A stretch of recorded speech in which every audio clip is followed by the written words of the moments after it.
Hi everyone, the question is given. If 10 power 9 electrons move out of a body to another body every second, how much time is required to get a total charge of 1 coulomb on the other body? Now let us understand the given question.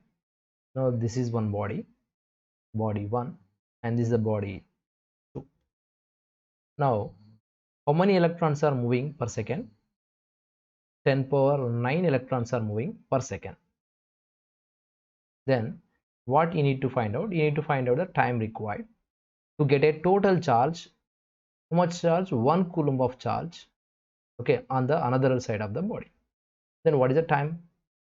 Now for that, let us understand. Now there are 10 power 9 electrons are moving, okay, in 1 second.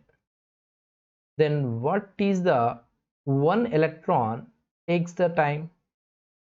It takes, so 1 second by 10 power 9 electrons, okay. So for one electron it takes this much of time.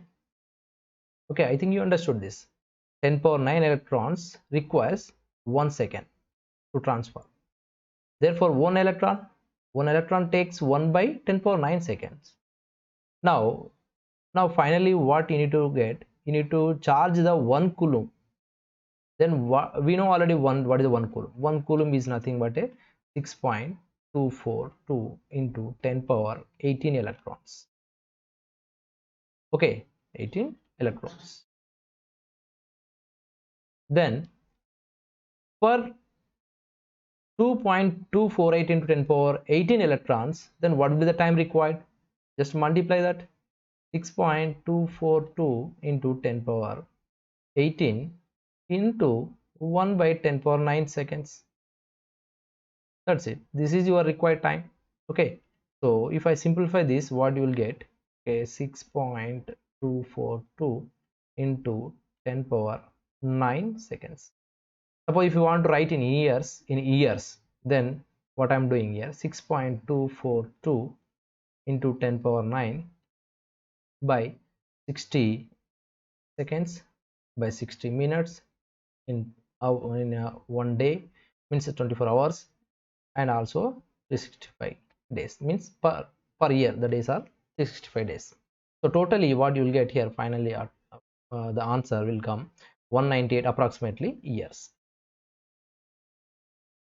This is the time required to charge the another body by 1 coulomb. Okay, I think you understood. So per second how many electrons are transferring? 10 power 9 electrons are transferring. So at that time, if you want to charge the second body by 1 coulomb, you require this much of time. So that means here coulomb is a very huge amount of unit. So this is the answer for this question. I hope you understood simplification. Thank you very much.